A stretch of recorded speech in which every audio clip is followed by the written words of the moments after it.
Liver 3 is located at the top of your foot. To locate liver 3, place your finger between your great toe and the toe next to it. Then move your finger towards your ankle till you're on the top of your foot. Notice that your finger is between two bones. Continue to move your finger up until it seems like those two bones meet. Then press in to find a spot that is sensitive, sore, tender, or painful. That is liver 3. Activate this point by rubbing it quickly 5 times. Take a break for a count of 5 and repeat 4 more times. It might look like this.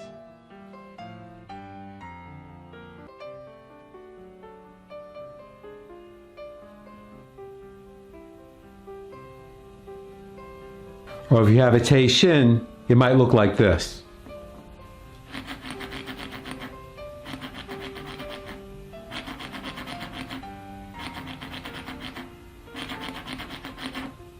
Now find and activate liver 3 on your right foot and repeat.